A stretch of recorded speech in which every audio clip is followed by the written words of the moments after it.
함께 보시는 말씀 민수기 17장입니다.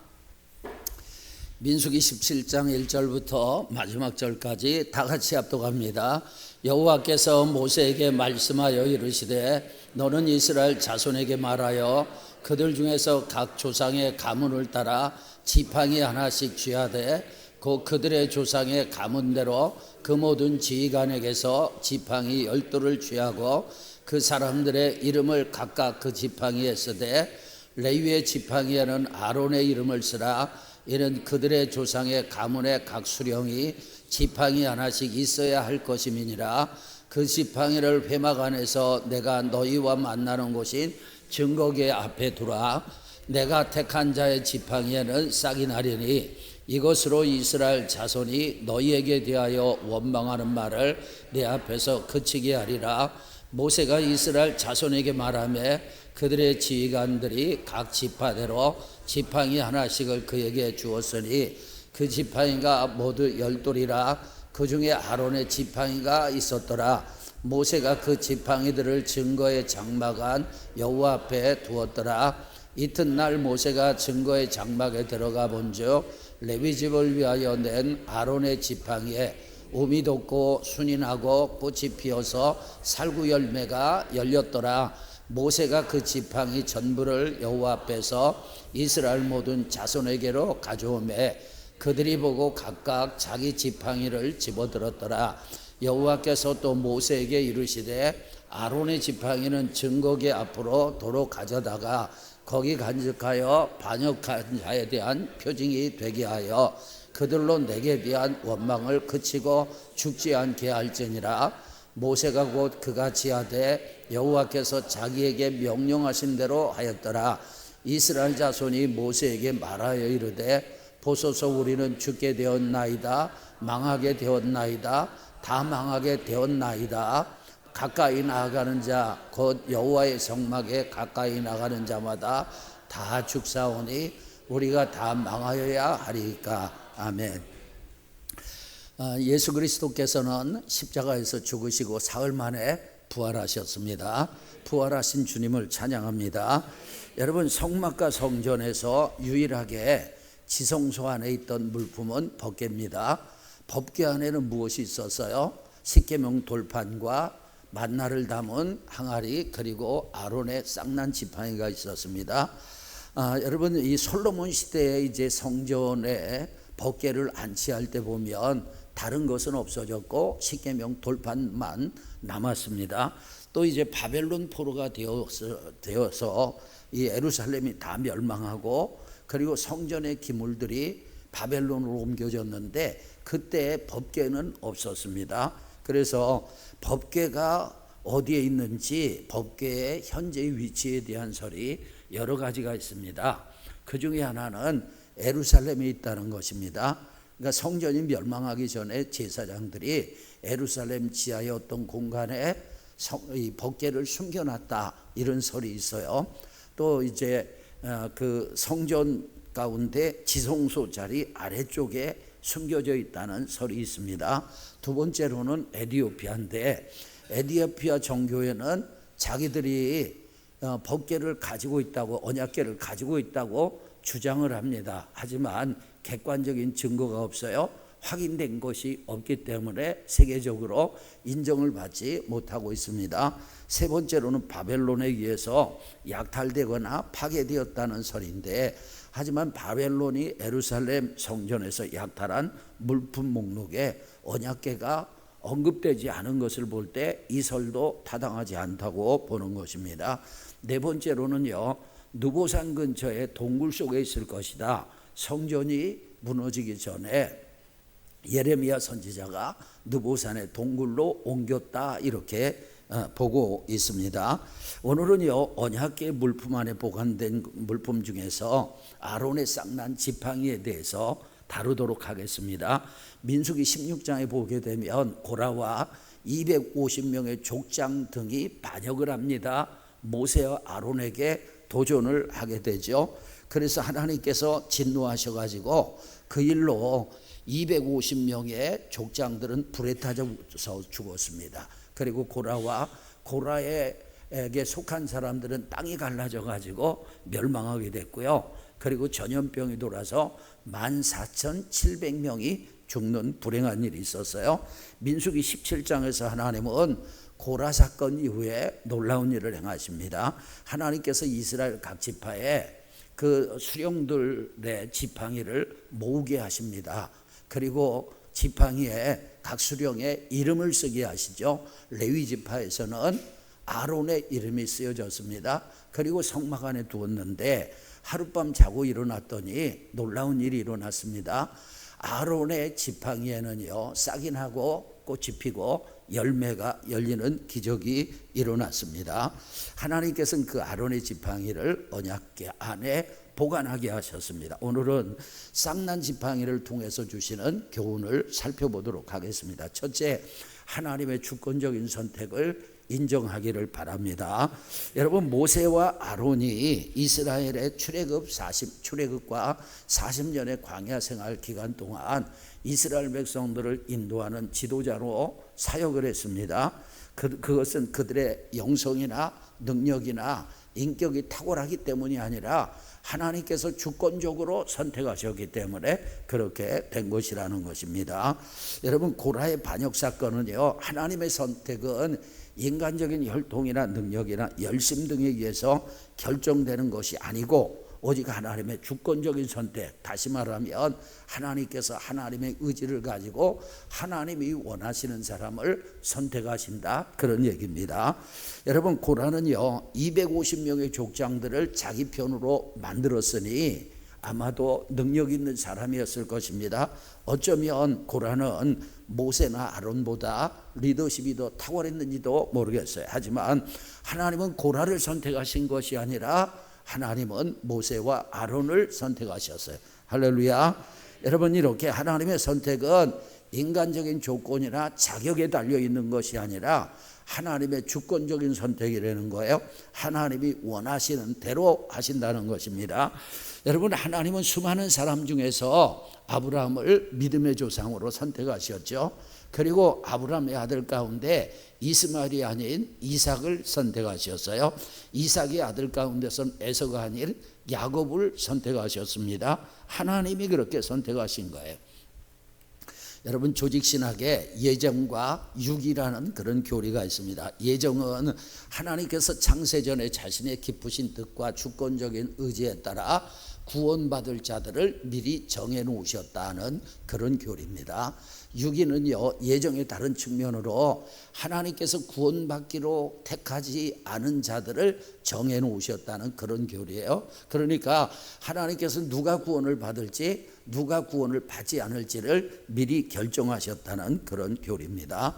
다시 말하면 하나님께서 자유로운 선택으로, 하나님의 의지적인 선택으로 그렇게 하셨다는 거예요. 자, 말라기 1장 2절 3절 다 같이 읽겠습니다. 내가 야곱을 사랑하였고 에서는 미워하였으며, 여러분, 여기에 왜라는 것은 없습니다. 왜 하나님께서 야곱을 사랑하셨고 왜 하나님이 에서는 미워하셨느냐? 그건 하나님 마음이라는 거예요. 하나님의 주권적인 선택입니다. 할렐루야. 자, 이 세상에는요, 여러분, 수많은 국가가 있어요. 수많은 민족이 있습니다. 그 많은 민족 중에 하나님께서 구속사를 이루는데 사용하신 민족이 있어요. 유대민족입니다. 수많은 나라 가운데 하나님의 구속사를 이루는데 하나님이 사용하신 나라가 있습니다. 이스라엘이라는 나라입니다.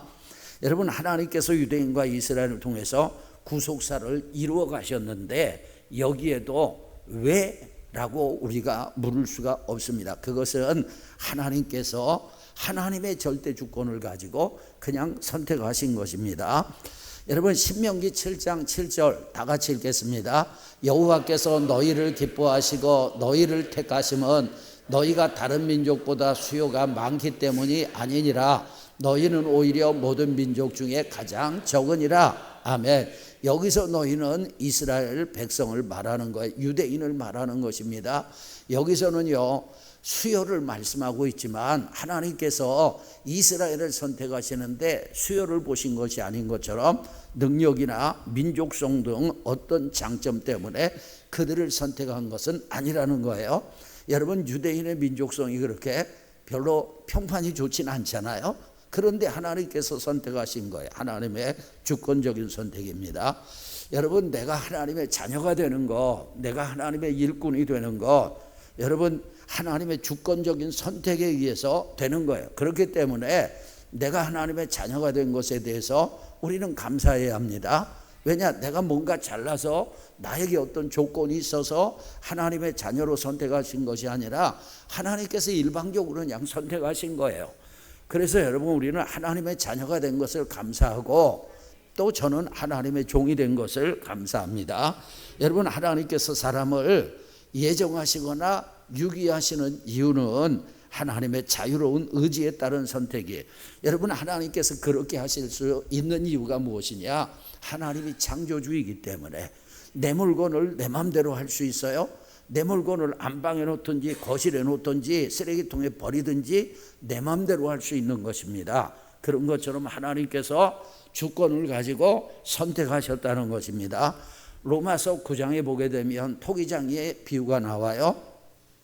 토기장이가 진흙 한 덩이를 가지고 하나는 귀 있을 그릇을 만들고 하나는 천 있을 그릇을 만들 수 있는 권한이 있는 것처럼 창조주 하나님께서는 어떤 사람은 예정하여 구원하시고 어떤 사람은 유기하여 멸망밖에 내버려 두실 수 있다는 거예요. 그건 전적인 하나님의 주권적인 선택이라는 것입니다.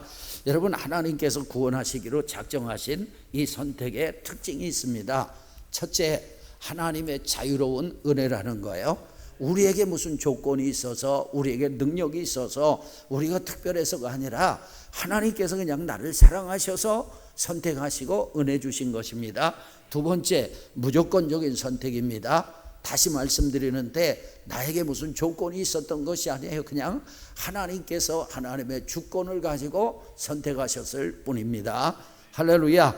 여러분, 우리가 하나님이 요구하시는 조건으로 선택받아서 천국 간다, 그러면 천국 갈 사람 한 사람도 없습니다. 하나님께서 아무 조건 보지 아니하시고 선택하셨어요. 세 번째로는 개별적인 선택입니다. 하나님께서 한 그룹 전체를 여러분 그렇게 선택하시는 것이 아니라 한 사람 한 사람 개별적으로 선택하시는 거예요. 그러니까 여러분, 이스라엘 사람이라고 다 구원받는 거 아니잖아요. 유대인이라고 다 구원받는 거 아니잖아요.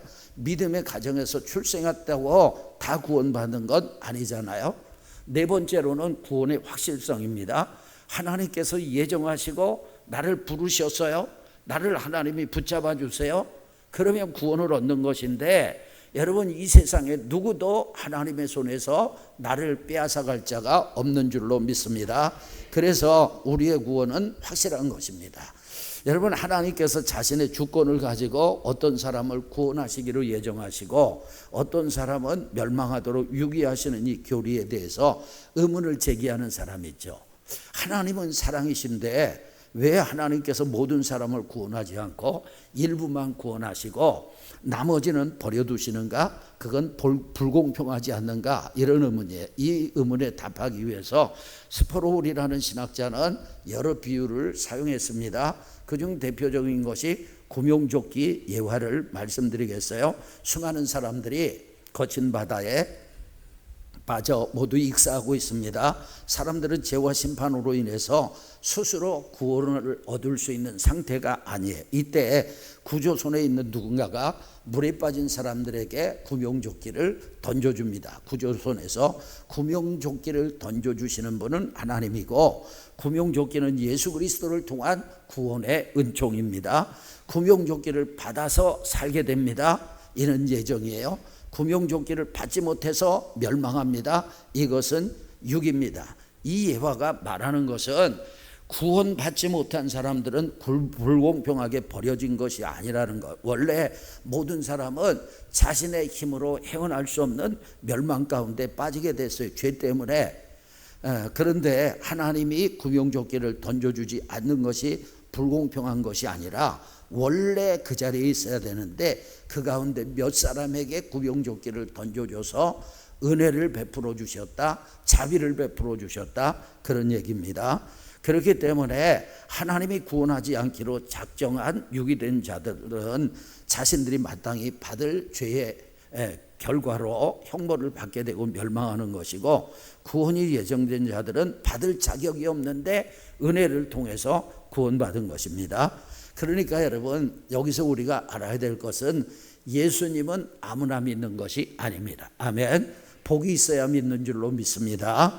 여러분, 하나님의 일은 아무나 하는 것이 아니에요. 복이 있어야 하는 거예요. 하나님이 선택하셔야 하는 거예요.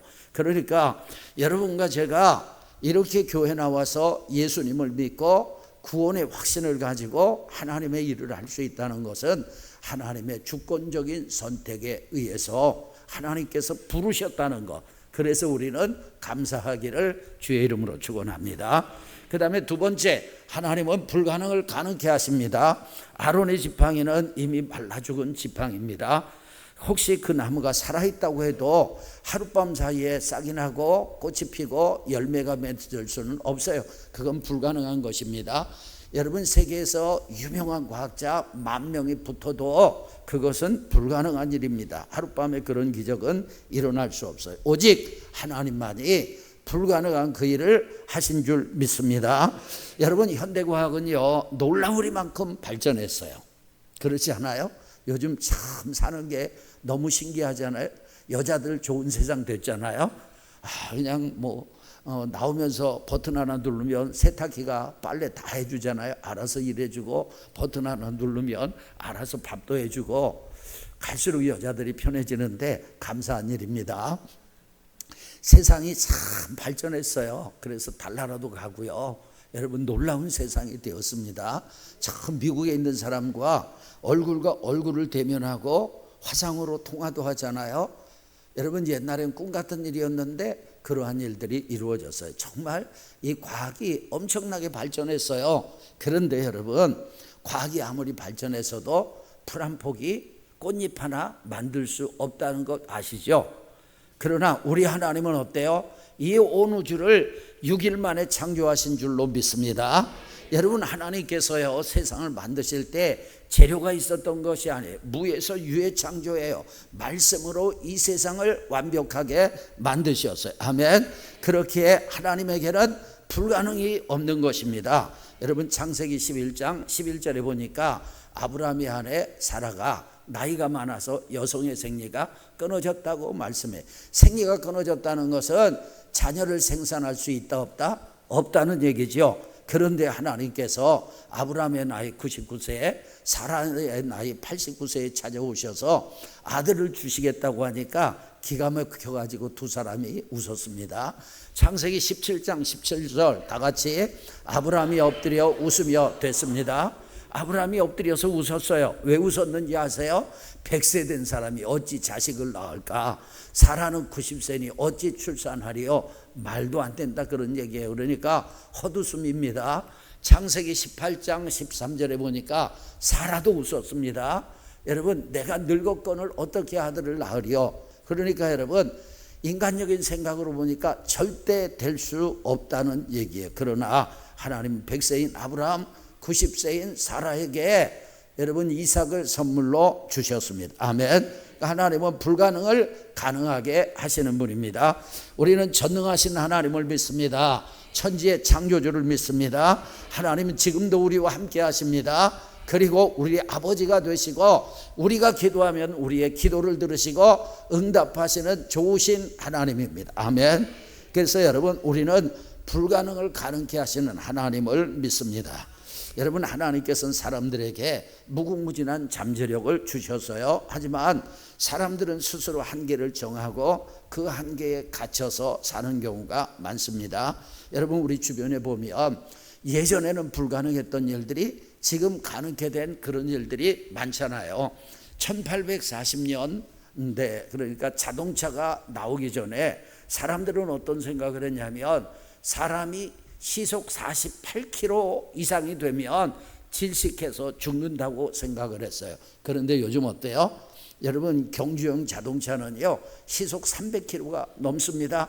그러나 그 자동차를 몰면서 질식해 죽은 사람은 한 사람도 없습니다. 라이트 형제가 비행기를 만들기 전에 사람들은요 인간이 하늘을 나는 것은 불가능하다고 생각을 했어요. 그러나 지금 많은 사람들이 비행기를 타고 태평양을 건너가고 있습니다.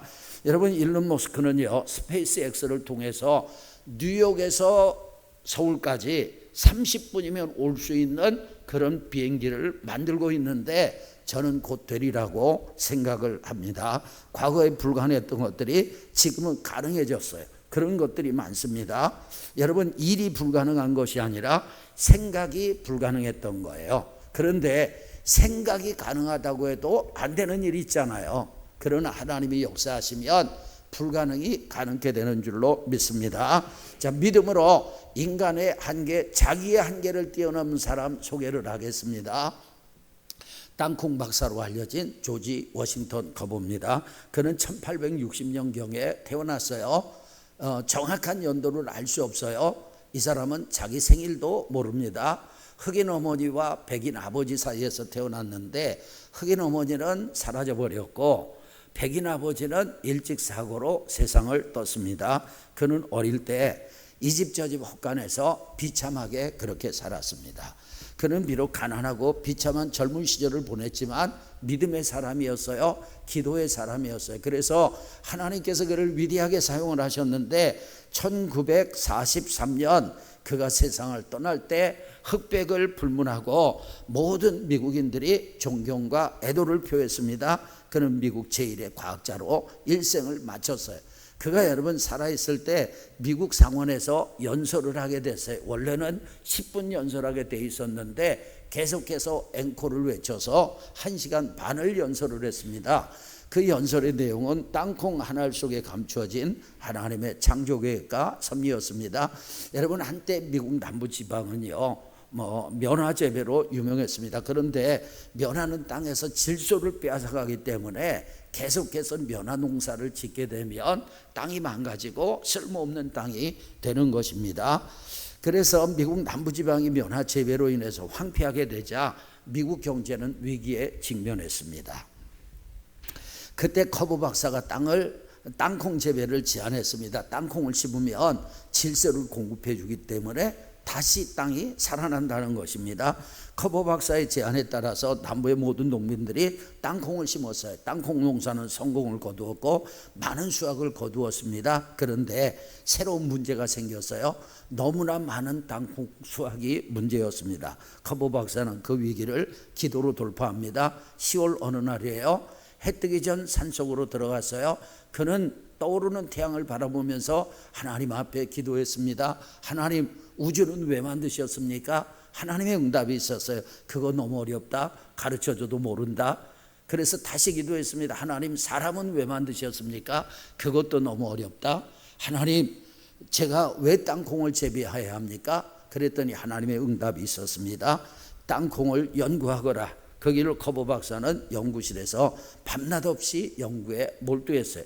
하나님께서 그 기도에 응답해 주셨어요. 하나님은 커버 박사에게 땅콩을 이용해 마가린, 비누, 화장품, 구두약 등 105가지 음식과 200가지 생활용품을 만들게 하셨어요. 이로 인해서 남부인들은 불을 얻었고 미국 경제도 다시 회복되었습니다. 이 커버 박사는 자신이 발견한 그 어떤 것에도 로열티를 받지 않았습니다. 모든 지혜는 하나님께서 남부 사람들을 사랑하셔서 주신 지혜라고 믿었기 때문에 그래요. 그는 자신의 생일조차 알지 못하는 노예의 자식이었으나 하나님은 멀리 계신 분이 아니라 나와 함께 하시고 내 속에 거하신다는 믿음을 가졌습니다. 그리고 하나님은 내 기도를 들으시고 역사하신다는 믿음을 가졌어요. 하나님은 그 믿음대로 그의 기도에 응답해 주셨고 그를 위대하게 사용해 주셨습니다. 할렐루야. 감사하게도 우리에게는 불가능을 가능케 하시는 하나님이 함께 하심을 믿습니다. 그 하나님은 나의 영혼의 친아버지가 되시고 나의 기도를 들으시고 응답해 주시는 좋으신 하나님입니다.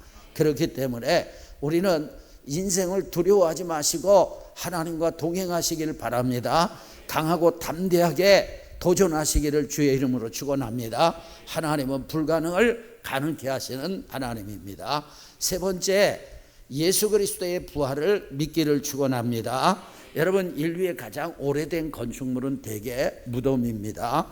그 이집트에 가면 쿠프의 피라미드, 저 앞에 가보신 분들이 계시는데 약 4,500년 전에 만들어졌습니다. 이 피라미드를 성경에 나오는 요셉이 만들었을 것이라고 그렇게 보고 있습니다.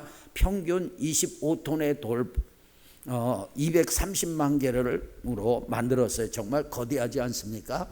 여러분 중국 서안에 가게 되면 그 진시황의 능이 있습니다. 그 능은 너무 커가지고 아직도 발굴하지 못했습니다. 무덤을 지키는 용도로 사람의 크기의 군사를 흙으로 만들었는데 7,000개나 됩니다.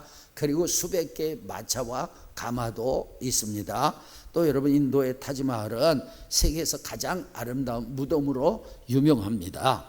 이 무덤은요, 무굴 제국의 샤한왕이 죽은 왕비를 기리기 위해서 2만 명을 동원해서 22년 동안 건축을 했습니다. 여러분 이런 무덤들에 비하면 우리 주님의 무덤은 너무나 초라하지 않습니까? 그런데 여러분 이 무덤은 비어 있습니다. 우리 주님은 십자가에서 죽으시고 사흘 만에 다시 살아나셨습니다. 아멘. 여러분 골로새서 2장 17절 다 같이 읽겠습니다. 이것들은 장래일의 그림자이나 몸은 그리스도의 것이니라. 아멘. 여러분 구약은 그림자고요, 신약은 몸입니다. 구약은요 예수 그리스도를 보여주는 그림자예요. 희미합니다. 그런데 신약은 몸처럼 예수 그리스도를 분명하게 보여주고 있습니다. 할렐루야. 그렇기 때문에 우리는요 아론의 쌍난 지팡이를 통해서도 예수 그리스도를 보아야 될 줄로 믿습니다. 여러분 아론의 쌍난 지팡이에서 발견할 수 있는 진리가 있습니다. 그것은 바로 예수 그리스도의 부활입니다. 아론의 쌍난 지팡이는 살구 열매를 맺었다고 했는데 원어를 보면 살구가 아니라 아몬드입니다. 여러분 아몬드 나무는요 우리나라의 벚꽃과 같아요. 그래서 봄에 가게 되면 벚꽃이 핀 것처럼 아몬드 꽃이 이렇게 피어 있는 것을 보게 됩니다. 그런데 이 아몬드 나무는, 아몬드 꽃은 새 생명, 소생, 그리고 봄에 도래를 알리는 신호로 여겨집니다. 여러분 죽어있던 아론의 지팡이에서 순이 났습니다. 꽃이 피고 열매를 맺었어요. 그런 것처럼 예수 그리스도는 십자가에서 완전하게 죽으셨어요. 할렐루야. 그런데 사흘 만에 다시 사신 것입니다.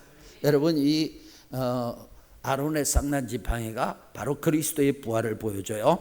기독교 신앙에서 그리스도의 부활은 너무나 중요합니다. 예수 그리스도의 부활이 중요한 이유를 몇 가지 말씀드리면 예수 그리스도가 하나님의 아들이시며 구원자이심을 확증하는 증거입니다. 여러분 부활만큼 그리스도의 신성과 권능을 보여주는 것이 없죠. 예수 그리스도는요 자신이 십자가에서 죽으실 것을 예언하셨고 다시 사실 것을 예언하셨어요. 그 말씀대로 그리스도께서는 죽은 자 가운데 부활하셔서 자신이 하나님의 아들이며 메시아이심을 확증해 주신 것입니다. 아멘. 두 번째, 예수 그리스도가 죄와 사망의 권세를 이기신 승리라는 것입니다. 부활이. 여러분 예수 그리스도의 죽음은 우리의 죄를 대속하신 죽음이잖아요. 그리고 예수 그리스도의 부활은 우리를 의롭다 하기 위해서 부활하신 것인데 하나님께서 우리의 의를 그리스도의 부활을 통해서 인정해 주시는 것입니다. 그러니까 부활은 사망에 대한 궁극적인 승리입니다. 세 번째, 부활은요 기독교 신앙의 기초이자 복음의 핵심입니다. 기독교 신앙의 핵심은 복음이죠. 그리고 복음의 핵심은 뭐냐? 예수 그리스도의 죽음과 예수 그리스도의 부활입니다. 기독교 신앙의 핵심 중의 핵심은 예수 그리스도의 죽음과 부활이에요. 사도 바울은 고린도전서 15장에서 만일 그리스도의 부활이 없으면 우리의 믿음이 헛되다고 했어요. 그리스도의 부활이 없었다면 우리는 아직 죄 가운데 있었을 것이라고 말합니다. 그러니까 여러분 그리스도의 부활 없이 기독교 신앙은 있을 수가 없는 거예요. 네 번째, 예수 그리스도의 부활은 성도들이 장차 부활하여 영원한 생명을 얻을 소망의 근거가 되는 것입니다. 여러분 예수 그리스도의 부활은요 부활의 첫 열매입니다. 그리스도께서 부활하신 것처럼 저와 여러분도 그리스도를 따라서 부활하게 될 것을 믿습니다. 여러분 우리는 영원한 나라에 들어가는 거예요. 그것의 확실한 보증이 되는 거죠. 그래서 우리는 천국에 대한 소망을 가지고 살아야 돼요. 영국 어느 지역에서 있었던 일이에요. 갑자기 탄광이 붕괴가 돼서 164명이 몰살되게 되었습니다. 생매장 당했어요. 사람들은 죽어간 사람들의 기쁜 슬픔을 가지고 사체 발굴을 했습니다. 그런데 한 사체 옆에 판자가 놓여 있었는데 거기에 이렇게 쓰여 있었어요. 주님이 우리와 같이 하십니다. 우리는 갈 준비가 됐습니다. 주여 우리를 축복하소서. 우리는 대단히 유쾌한 기도회를 가졌습니다. 우리 모두는 영원한 영광을 위해 죽을 준비가 되었습니다. 우리는 곧 죽을 것입니다. 그러나 그리스도가 부활하셨으므로 우리는 이곳에 남지 않고 부활의 생명 가운데 아름답게 꽃피울 것입니다. 할렐루야. 그들은 죽음 앞에서 예수 그리스도의 부활을 바라봤어요. 그리고 자신들도 부활할 것을 확신하고 영원한 천국의 소망을 가지고 죽음을 맞이했던 것입니다. 부활의 주님이 영생을 주셨다는 것을 알았던 거죠. 다섯 번째로는 예수 그리스도의 부활이 하나님과 화목의 증거가 되는 것입니다. 여러분, 예수님은 우리의 죄값을 지불하시기 위해서 죽으셨어요. 그리고 예수 그리스도께서 부활하셨는데, 여러분, 예수 그리스도의 부활은 우리를 죄 없다고 선언하신 거예요. 그래서 십자가와 부활을 통해서 우리는 하나님과 화목하게 된 것입니다. 그리고 여러분, 예수 그리스도의 부활은 성령 강림과 교회의 시작으로 이어지는 사건입니다. 너무 중요한 사건이죠. 여러분, 부활하신 예수님이 제자들에게 나타나셨어요. 그리고 성령을 받으라고 말씀하셨고 성령을 약속하셨어요. 그리고 그 후에 오순절날 성령께서 교회 가운데 임하셨습니다. 아멘. 그리고 교회가 출발한 것입니다. 여러분, 교회는 성령의 역사로 출발하게 되어진 거예요. 성도들이 성령 안에서 새로운 삶을 살고 복음을 증거할 수 있는 동력이 그리스도의 부활이라는 거예요. 우리는 성경의 모든 내용을 진리로 믿습니다. 아멘. 만약에 성경의 다른 내용들은 다 믿어요. 그런데 예수 그리스도의 십자가의 죽음의 의미와 부활을 믿지 못한다면 그 사람에게 구원은 없습니다. 우리는 주님의 대속의 죽음을 믿습니다. 아멘. 그리고 주님의 부활을 믿습니다. 네 번째 주시는 메시지는 믿는 자의 부활, 신자의 부활을 믿으라는 것입니다.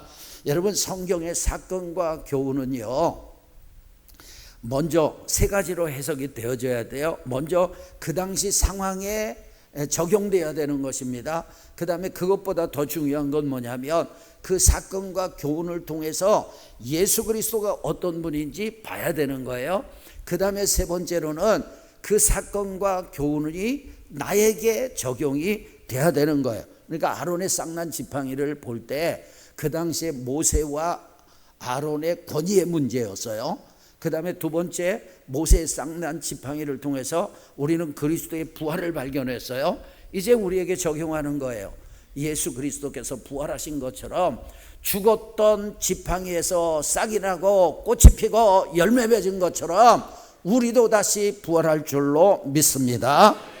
여러분, 고린도전서 15장 23절에 보니까 부활의 순서가 있습니다. 먼저는 첫 열매인 그리스도예요. 그 다음에는 그가 강림하실 때 그리스도에게 속한 자입니다. 여러분, 우리는 그리스도에게 어떻게 속해요? 돈으로 속합니까? 헌금으로 속합니까? 우리가 열심히 전도하면 그리스도에게 속합니까? 아니에요. 예수 그리스도를 나의 구주로 믿을 때, 할렐루야, 우리는 그리스도에게 속한 자가 되는 줄로 믿습니다.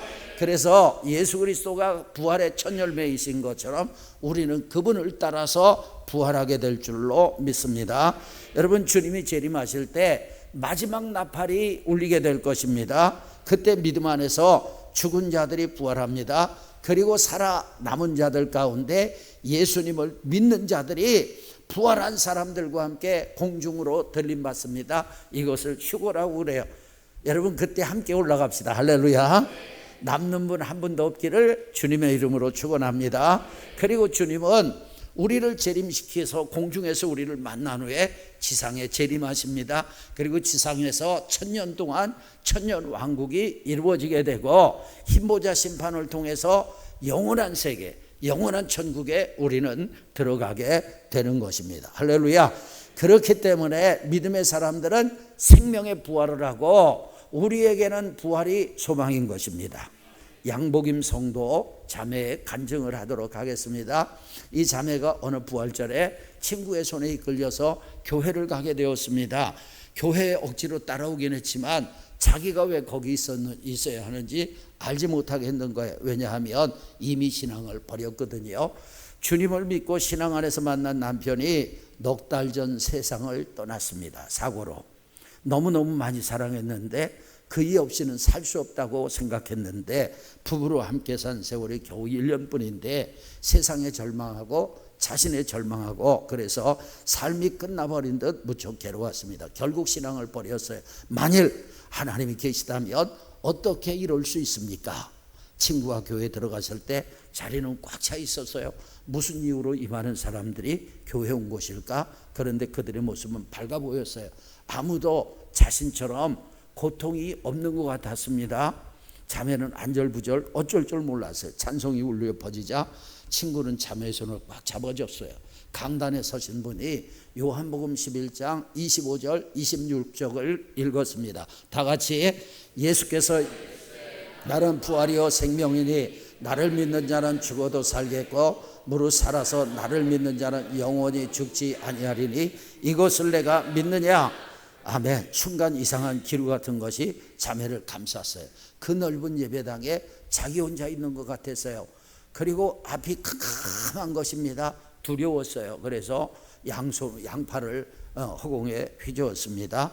그때 주의 음성이 들렸어요. 이것을 내가 믿느냐? 아니요, 전 믿을 수 없어요. 당신이 그 사람을 데려가지 않았습니까? 이것을 내가 믿느냐? 아니요, 그는 이미 죽었고 내 삶은 절망입니다. 이것을 내가 믿느냐? 아니요, 이것을 내가 믿느냐? 물음은 계속됐어요. 자매는 계속해서 고개를 저었습니다. 그런데 어찌된 영문인지 눈에서 눈물이 쉴 새 없이 흐르기 시작했어요. 그리고 겨우 한마디 내뱉었습니다. 왜? 저를 왜요?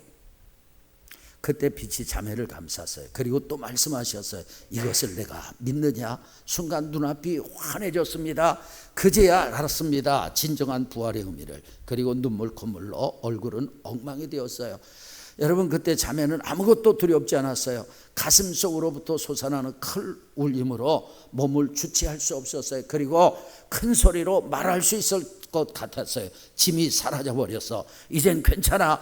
감사하며 살아갈 수 있을 것 같아. 자매는 주님이 살아계시다는 것, 그리고 자신을 사랑하신다는 것, 그리고 죽었던 주님이 살아계시니 남편도 죽은 것이 아니라는 것을 깨달았어요. 그 자매는 부활의 신앙을 통하여 남편의 죽음을 극복했습니다. 부활이 소망입니다. 주님이 재림하실 때 믿음의 사람들은 생명의 부활을 하게 될 것입니다. 자, 여러분, 아론의 쌍난 지팡이가 주는 교훈, 오늘 네 가지를 살펴봤습니다. 첫째, 하나님의 주권적인 선택을 인정하라는 거예요. 두 번째, 하나님은 불가능을 가능케 하신 분입니다. 여러분, 담대하십시오. 믿음으로 사십시오. 하나님의 인도를 따라 도전하기를 바랍니다. 세 번째, 예수 그리스도의 부활을 믿어야 합니다. 그리스도께서 우리의 죄를 짊어지시고 죽으셨다가 사흘 만에 살아나셨어요. 그리스도의 공로로 우리는 의로운 존재가 되는 것입니다. 마지막으로 신자의 부활, 저의 부활, 여러분의 부활을 믿기를 주님의 이름으로 축원합니다.